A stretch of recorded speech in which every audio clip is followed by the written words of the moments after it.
ഈ ജോർജ് പൊടിപ്പാറ എന്തുകൊണ്ട് LDF വളരെ കാര്യമായി അക്കോമഡേറ്റ് ചെയ്യുന്നു എന്ന് ചോദിച്ചാൽ LDFനെ സംബന്ധിച്ച് വളരെ നിർണായകമാണ് കേരള കോൺഗ്രസ് മാണി വിഭാഗം. ഞാൻ കോട്ടയത്തിന്റെ കണക്ക് പരിശോധിച്ചാൽ, നേരത്തെ പറഞ്ഞതുപോലെ കോട്ടയത്തിന്റെ കണക്ക് പരിശോധിച്ചാൽ 10,000 വോട്ടിന് മുകളിൽ UDF ലീഡുള്ളത് പുതുപ്പള്ളിയിൽ മാത്രമാണ്. ഇനി നമ്മൾ ഇടുക്കിയുടെ കണക്ക് പരിശോധിച്ചാൽ ആ 10,000 ഉള്ളത് റോഷി അഗസ്റ്റിന്റെ സ്വന്തം മണ്ഡലത്തിലാണ്. 14,000 വോട്ടിന് UDFന് ലീഡുണ്ട് ഇടുക്കിയിൽ. പക്ഷേ ഇടുക്കിയിൽ വലിയ വ്യക്തിബന്ധങ്ങളുള്ള ആളാണ് റോഷി അഗസ്റ്റിൻ. പ്രമോദ് നാരായണന്റെ പിറകിൽ നിൽക്കുന്ന ആ റാന്നി മണ്ഡലത്തിൽ ലീഡ് 3000-ൽ ചില്ലറയാണ്.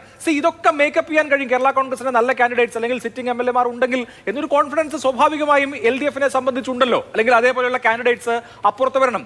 ഇപ്പോഴും LDFനെ സംബന്ധിച്ച് ഇതൊരു ബാലികേറാമലയൊന്നുമല്ല, വലിയ വോട്ട് ഡിഫറൻസ് ഇല്ല എന്ന് നമുക്ക് ഈ മധ്യ തിരുവിതാംകൂറിനെ എടുത്താൽ തന്നെ, ആ മധ്യ തിരുവിതാംകൂറിലെ മണ്ഡലങ്ങൾ എടുത്താൽ തന്നെ നമുക്കറിയാം. എന്ന് മാത്രമല്ല, തുടർച്ചയായി ഇടുക്കിയിൽ തൊടുപുഴ ഒഴികെയുള്ള എല്ലാ മണ്ഡലങ്ങളും, പത്തനംതിട്ടയിലെ എല്ലാ മണ്ഡലങ്ങളും തുടർച്ചയായി നിയമസഭാ തെരഞ്ഞെടുപ്പുകളിൽ ക്ലീൻ സ്വീപ്പാണ് LDFനെ സംബന്ധിച്ച്. ഈ ഫാക്ടേഴ്സ് ഒക്കെ നിൽക്കുമ്പോൾ ബുദ്ധിപരമാകില്ല LDFിൽ നിൽക്കുന്നത് കേരള കോൺഗ്രസ് എന്ന് എങ്ങനെ പറയാൻ കഴിയും?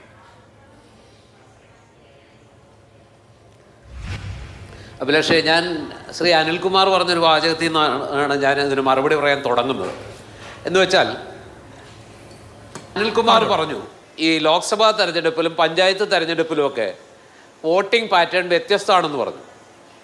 അനിൽകുമാർ തദ്ദേശ ഭരണ തെരഞ്ഞെടുപ്പിൽ ഇടതുപക്ഷത്തിന് ഉണ്ടാക്കിയെടുക്കാൻ കഴിയുന്ന ഒരു അഡ്വാൻറ്റേജ് ഒരിക്കലും ഇടതുപക്ഷത്തിന് ലോക്സഭാ തെരഞ്ഞെടുപ്പിലോ നിയമസഭാ തെരഞ്ഞെടുപ്പിലോ ഉണ്ടാക്കാൻ കഴിയാറില്ല.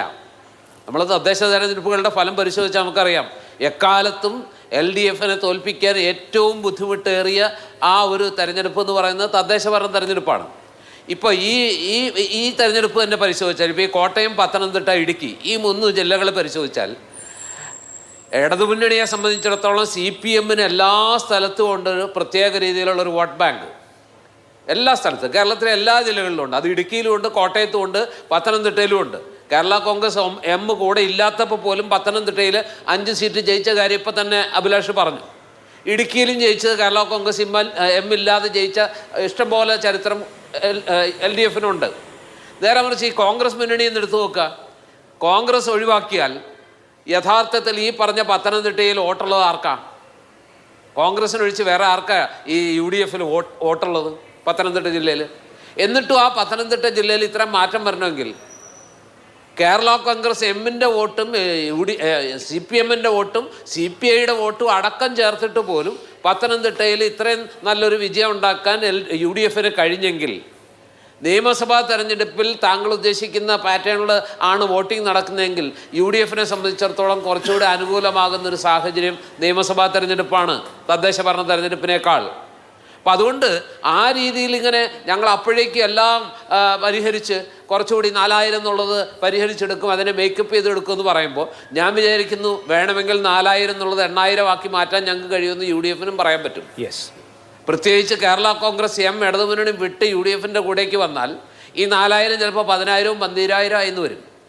ഞാൻ അതുകൊണ്ടാണ് പറഞ്ഞത് കേരള കോൺഗ്രസ് M വരുന്നതിനോട് കോൺഗ്രസ്സുകാർക്ക് എതിർപ്പുണ്ടായിരുന്നു, ജോസഫ് ഗ്രൂപ്പിന് എതിർപ്പുണ്ടായിരുന്നു. പക്ഷേ കേരള കോൺഗ്രസ് M UDFുമായിട്ട് ചേരാൻ തീരുമാനിച്ചിരുന്നെങ്കിൽ ഈ തെരഞ്ഞെടുപ്പിൽ LDFനെ സംബന്ധിച്ചിടത്തോളം തെരഞ്ഞെടുപ്പിന് മുമ്പ് തന്നെ അവർക്ക് ലഭിക്കാവുന്ന ഏറ്റവും വലിയ സൈക്കോളജിക്കൽ എന്താ പറയുക പ്രഹരമായിരുന്നു, മാനസിക പ്രഹരമായിരുന്നു അത്. പക്ഷെ അത് സംഭവിക്കുമോ ഇല്ലയെന്ന് എനിക്ക് അറിഞ്ഞുകൂടാ. ഇപ്പോഴും ഞാൻ ആ സാധ്യത പാടെ തള്ളുന്നില്ല, നടക്കുമെന്നും ഞാൻ വിചാരിക്കുന്നില്ല. എങ്കിൽ പോലും കേരള കോൺഗ്രസ് M മധ്യ തിരുവിതാംകൂറിൽ LDFനെ സംബന്ധിച്ചിടത്തോളം ഏറ്റവും വിശ്വസ്തമായ പ്രഷ്യസ് ആയിട്ടുള്ള ഘടകകക്ഷിയാണ്, യാതൊരു സംശയമില്ല. അതുകൊണ്ടാണ് ചേർത്ത് പിടിക്കാൻ ഇത്രമേൽ വ്യഗ്രത ഉണ്ടായത്. ഇടയ്ക്കൊരു തമാശ പറയുകയാണെങ്കിൽ, ഏതായാലും ഇങ്ങനെ ഈ ചർച്ച നടന്നത് കേരള കോൺഗ്രസിന് നഷ്ടമൊന്നും ഉണ്ടാക്കിയില്ല, ലാഭമേ ഉണ്ടാക്കിയുള്ളൂ.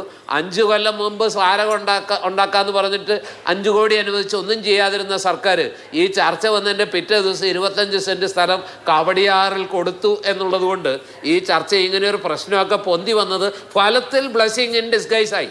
ശരി, എന്തായാലും 25 സെൻറ്റ് സ്ഥലം കിട്ടി, സ്മാരകം ഉണ്ടാവട്ടെ. ഞാൻ ഒരു പോയിന്റ് കൂടി പറയട്ടെ, അത് നല്ല കാര്യം തന്നെയാണ്. അപ്പോൾ ഈ ചർച്ച കൊണ്ടൊരു ഫലം ഉണ്ടായി. പിന്നെ മാധ്യമങ്ങളുടെ മേറ്റിട്ട് കയറിയിട്ട് കാര്യമില്ല. അനിൽകുമാറെ, കേരള കോൺഗ്രസ്സുകാരി പറഞ്ഞത്, ഞാനൊരു മാധ്യമ പ്രവർത്തകനായിരുന്നല്ലോ, ഇവിടെ ഇരിക്കുന്ന ജേക്കബ് ജോർജിനും അറിയാം, അതുപോലെ തന്നെ മറ്റേ നമ്മുടെ നിരീക്ഷകൻ അറിയാം, അതായത് മോഹൻ വർഗീസിനും അറിയാം. ഒന്നുമില്ലാതെ മാധ്യമങ്ങൾ ഇങ്ങനെ ഒരു കഥയൊന്നും ഉണ്ടാക്കാൻ പറ്റില്ല. ശൂന്യതയിൽ നിന്ന് സത്യസായി ബാബ വിഭൂതി എടുക്കുന്ന പോലെ ശൂന്യതയിൽ നിന്ന് ഇത്തരം രാഷ്ട്രീയ കഥകളൊന്നും പടച്ചുണ്ടാക്കാൻ പറ്റില്ല. എവിടെയൊക്കെയോ എന്തൊക്കെയോ നടന്നിട്ടുണ്ട്, അത് വിളിച്ചിട്ടുണ്ട്, പോയിട്ടുണ്ട്, ചർച്ച ചെയ്തിട്ടുണ്ട്, ആലോചിച്ചിട്ടുണ്ട്. ഇതൊക്കെയാണ് സത്യം. പിന്നെ ഒരു പ്രത്യേക സാഹചര്യത്തിൽ സ്വന്തം കാലിനടിയിലെ മണ്ണ് ഒലിച്ചു പോകുമെന്ന് ജോസ് കെ മാണിക്ക് മനസ്സിലായി. റോഷി അഗസ്റ്റിനെ പോലെയുള്ള പ്രമോദ് നാരായണനെ പോലുള്ളവർ, അതുപോലെ ജയരാജ് അടക്കമുള്ളവർ എന്തു വന്നാലും ഈ കൂടെ നിൽക്കില്ല എന്ന് മനസ്സിലായപ്പോൾ അദ്ദേഹത്തിന് വിജയകരമായി പിന്മാറുക മാത്രമേ മാർഗം ഉണ്ടായുള്ളൂ. അത് അദ്ദേഹം നിർവഹിച്ചു. വിജയകരമായിട്ടും ചില സമയത്ത് പിന്മാറേണ്ടി വരും. അതാണ് ഇവിടെ സംഭവിച്ചത്. ഒരു സ്ട്രാറ്റജിക് ആയിട്ടുള്ള പിന്മാറ്റം എന്നാണ് അങ്ങ് വിശേഷിപ്പിക്കുന്നത്.